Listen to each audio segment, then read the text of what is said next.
Hello friends, welcome to the channel. Today in this lecture we will discuss about a very important topic of urban geography, rural urban fringe, ग्रामीण नगरीय उपांत।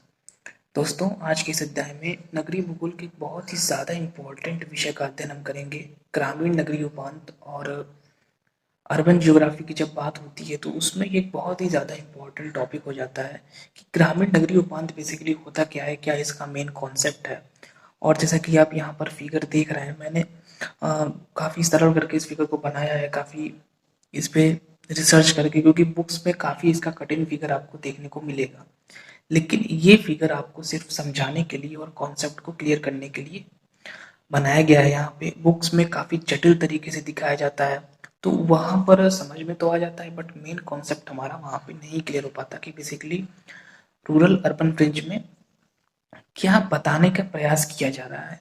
लेकिन ये जो हमारा diagram है, ये circular रूप में जो दिखाया गया है, यहाँ पर बिल्कुल सटीक रूप से आपको इसकी जानकारी मिलेगी कि बेसिकली रूरल अर्बन फ्रिंज क्या होता है। तो चलिए शुरू करते हैं।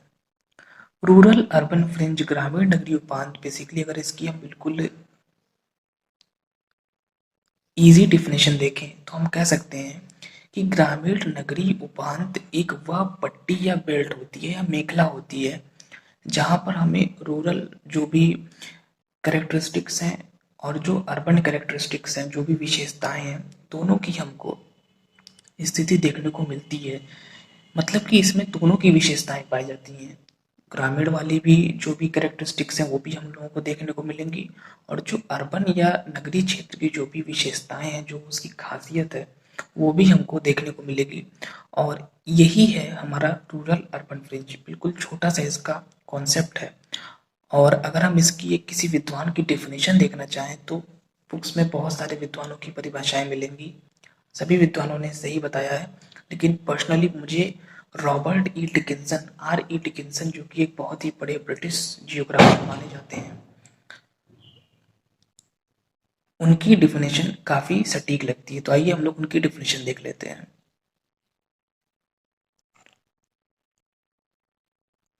नगर की बाह्य सीमा पर ग्रामीण तथा नगरीय भूमि उपयोग के मध्य एक मध्यवर्ती मेखला पाई जाती है जो दोनों की विशेषताओं को धारण करती है। अभी जो हमने मेन कॉन्सेप्ट देखा, उसी कॉन्सेप्ट की बात डिकिंसन महोदय भी कर रहे हैं कि नगर की एक ये ऐसी मेखला होती है जो दोनों की विशेषताओं को धारण करती है। मतलब जिसमें ग्रामीण विशेषताएं भी हो और जिसमें हमारी नगर वाली विशेषताएं भी हो, दोनों को जो धारण करे वो हो जाएगा हमारा, वो जो मेखला हो जाएगी वो हो जाएगी रूरल अर्बन फ्रिंज या ग्रामीण नगरीय उपांत। अब आइए हम लोग इस फिगर में देखते हैं। जैसा कि आप देख रहे हैं, लिखा हुआ है, इंडेक्स के रूप में भी मैंने दिखा दिया है और यहाँ पर भी दिखा दिया है। सबसे पहले हम लोग देख लेते हैं कि फिगर में है क्या क्या। ये आपको दिखाया गया है मुख्य नगर, ये फिर दिखाया गया है येलो कलर से आंतरिक उपांत, फिर दिखाया गया है ब्राउन कलर से मध्यवर्ती उपांत, फिर लास्ट में दिखाया गया है बाह्य उपांत। अब बेसिकली इसमें क्या कहने का प्रयास किया जा रहा है, इसको हम लोग देखते हैं। जो हमारा मेन सिटी है, जो मुख्य नगर है, इसके बाद ये जो तीनों बेल्ट्स हैं, इन तीनों को अगर हम कंबाइंड कर लें, ये तीनों को अलग अलग दिखाना जरूरी था, क्योंकि हालांकि तीनों ही रूरल अर्बन फ्रिंज है। नगर के बाहर की ये तीनों ही मेखलाएं अगर इनको हम कंबाइंड कर लें, पूरा एक मेखला मान लें, ये जो डिवीजन को अगर हम हटा दें, तो ये जो पूरी इतनी मोटी बेल्ट है नगर के बाहर, ये रूरल अर्बन फ्रिंज है। इसमें नगरीय और ग्रामीण दोनों विशेषताएं देखने को मिल रही हैं। लेकिन अगर आपने हम लोग का अमलैंड वाला टॉपिक देखा होगा तो वहां हमने एक बात की थी, सारे कॉन्सेप्ट बिल्कुल जुड़े हुए हैं एक दूसरे से, कि जैसे जैसे हम नगर से दूर जाते हैं, नगर का प्रभाव धीरे धीरे जो इन्फ्लुएंस है वो कम होता जाता है। इसीलिए हमने वहां पर दो भागों में बांटा था, प्राथमिक अमलैंड जहां पर अर्बन इन्फ्लुएंस सबसे ज्यादा होता है, और दूसरा हमारा क्या था, द्वितीयक अमलैंड, जहां पर अर्बन इन्फ्लुएंस बहुत ही कम होता है। जैसा कि आप बगल में फिगर में देख भी रहे होंगे, ये हमारा फिगर था अमलैंड का। तो वही कॉन्सेप्ट यहाँ पर भी लागू हो रहा है कि जैसे जैसे हम मेन सिटी उससे दूर जा रहे हैं, उसका जो कह सकते हैं, जो उसकी विशेषताएं हैं, वो धीरे धीरे कम होती जा रही हैं।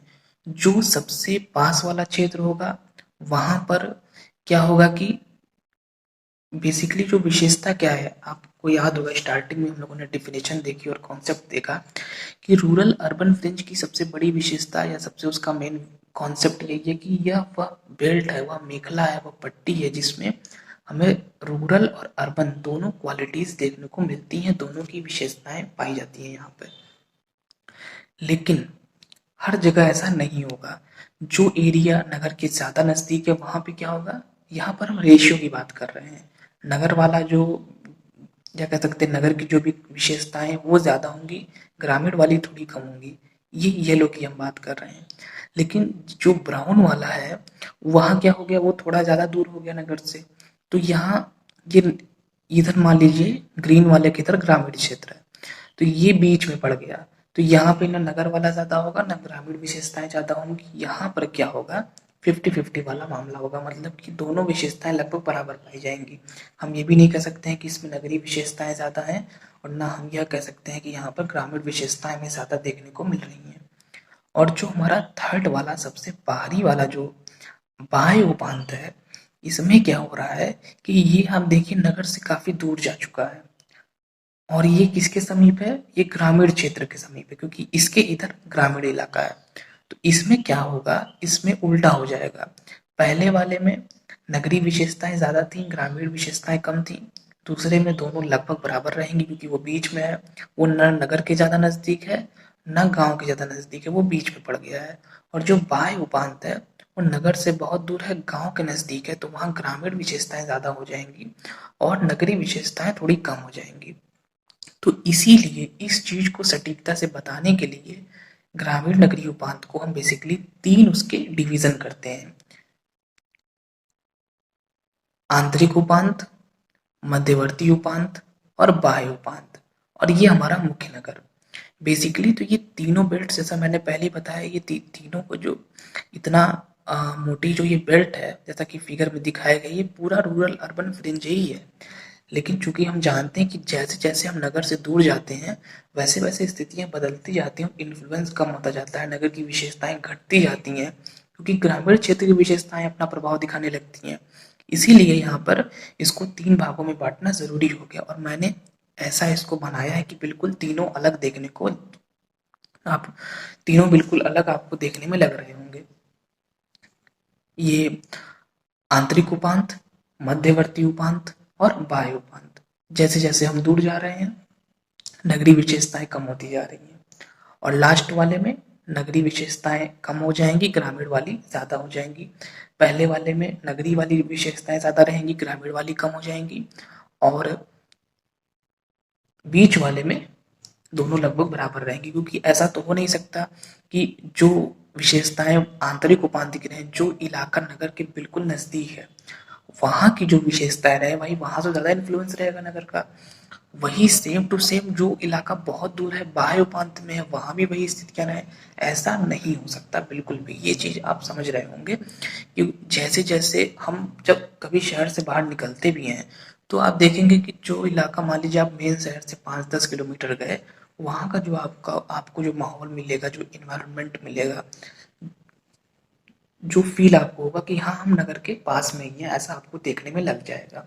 ये अंदर से आपको महसूस होगा। लेकिन अब जब आप और दूर जाएंगे, मान लीजिए नगर से बाहर 50-60 किलोमीटर चले गए मध्यवर्ती उपांत में, या और दूर चले गए, तो क्या होगा कि आपको लग जाएगा कि हम टोटली गांव वाले इलाके में आ चुके हैं, नगरीय विशेषताएं बहुत ही कम हो गई हैं। तो ये सारी चीजें काफी समझने वाली हैं जब भी अब आप जाएंगे, क्योंकि अर्बन ज्योग्राफी ऐसा टॉपिक है कि आप आम दैनिक जीवन में जब किसी चीज को अनुभव करेंगे तो वो कॉन्सेप्ट ज्यादा अच्छे से क्लियर होगा। और रूरल अर्बन फ्रिंज, उपनगर और अमलैंड, ये सारे जो टॉपिक्स हैं, जैसे अभी हम concentric zone theory, multiple nuclei theory जैसे जो थ्योरीज पढ़ेंगे, लैंड यूज कैसे हो रहा है रूरल अर्बन एरियाज का, और क्या इंटरनल स्ट्रक्चर है अर्बन एरियाज में, रूरल सेटलमेंट किस टाइप का है गंगेटिक प्लेन में, बहुत सारे टॉपिक्स अच्छे अच्छे हैं हमारे सेटलमेंट जियोग्राफी में। तो जब हम लोग को सब पढ़ेंगे तो वहाँ पर ये सारी चीज़ें आपको मदद करेंगी, अगर आपने इन चीज़ों को बारीकी से देखा है, सिर्फ सफ़र के दौरान थोड़ा समझा भी है अगर इन चीज़ों को, तो अर्बन जियोग्राफी में इसकी आपको बहुत ज़्यादा हेल्प मिलने वाली है। तो यही बेसिकली मेन कॉन्सेप्ट है रूरल अर्बन फ्रिंज का, कि जैसे जैसे हम दूर जाते हैं विशेषताएं कम होती जाती हैं, इसीलिए तीन भागों में बांटा गया है। लेकिन बेसिकली ये तीनों ही रूरल अर्बन फ्रिंज के ही पार्ट हैं, क्योंकि तीनों की अगर एक विशेषता कॉमन हम देखें तो विशेषता तो यही है, तीनों में ग्रामीण और नगरीय दोनों विशेषताएं देखने को मिल रही हैं। लेकिन डिफरेंस ये है कि जो क्षेत्र नगर के ज़्यादा नज़दीक है वहाँ नगर वाली विशेषताएं थोड़ा रेशियो में ज़्यादा हो जाएंगी, ग्रामीण वाली कम हो जाएंगी। और जो क्षेत्र बहुत दूर है नगर से, वहाँ नगर वाली जो कैरेक्टरिस्टिक्स हैं वो नीचे चली जाएंगी, और जो रूरल या ग्रामीण क्षेत्र की जो भी कैरेक्टरिस्टिक्स हैं, जो विशेषताएं हैं, वो ज़्यादा हो जाएंगी। लेकिन जो मेन कॉन्सेप्ट है वो तो यहाँ लागू हो ही रहा है कि दोनों की विशेषताएं देखने को मिल रही हैं। अर्बन फ्रिंज और रूरल अर्बन फ्रिंज नहीं, केवल अर्बन फ्रिंज की बात हो रही है। इस टर्म का सबसे पहले यूज 1937 में टीएल स्मिथ महोदय ने लुइसियाना आपको याद होगा, टेक्सास आपने स्टेट देखा है, टेक्सास के पास में लुइसियाना एक स्टेट है, जैसा कि आप मैप में देख रहे होंगे। यहाँ पर इन्होंने स्टडी की और वहीं पर ये टर्म यूज किया था टीएल स्मिथ ने। हालांकि हम ये नहीं कह सकते कि सबसे पहले रूरल अर्बन फ्रिंज शब्दावली का प्रयोग किया इन्होंने, या इस टर्म को दिया, इस कॉन्सेप्ट को दिया, ये हम नहीं कह सकते हैं। लेकिन अर्बन फ्रिंज टर्म का यूज सबसे पहले टीएल स्मिथ महोदय ने लुइसियाना जो स्टेट है टेक्सास के पास में, वहां पर इन्होंने स्टडी क्यों दिया था। तो ये फैक्ट छोटा सा था, तो मुझे लगा कि इसको आप बता देना चाहिए इस फैक्ट के विषय में, कभी अगर आता है तो आप वहां पे आंसर दे सकते हैं कि अर्बन फ्रिंज टर्मिनोलॉजी का, शब्दावली का सर्वप्रथम प्रयोग 1937 में टीएल स्मिथ महोदय ने दिया था। और इस प्रकार से हमारा यह अध्याय पार्ट 1 रूरल अर्बन फ्रिंज का यहीं पर समाप्त होता है। अभी ये समाप्त नहीं हुआ है रूरल अर्बन फ्रिंज का टॉपिक, क्योंकि इसमें अभी और चीज़ें बची हुई हैं, और मुझे लगा कि इसको लंबा करने से बेहतर है कि पार्ट 1 यहाँ समाप्त किया जाए, क्योंकि हम लोगों ने सबसे इम्पॉर्टेंट चीज़ जो होती है बेसिक कॉन्सेप्ट, वो हम लोगों ने अच्छे से देख लिया है कि बेसिकली रूरल अर्बन फ्रिंज में क्या बात कही जा रही है। और मुझे उम्मीद है कि आपका यहाँ से क्लियर भी हो गया होगा। अब आगे हम लोग इसका सीमांकन कैसे होता है, कौन कौन से इसमें प्रमुख प्रयास विश्व में और भारत में किए गए हैं, उन चीज़ों का अध्ययन करेंगे। तो इस वीडियो को देखने के लिए फ्रेंड्स आपका बहुत बहुत धन्यवाद, और आप जुड़े रहिए, और अगले पार्ट में हम लोग अपने रूरल अर्बन फ्रिंज की स्टडी को कंटिन्यू करेंगे। Thank you friends.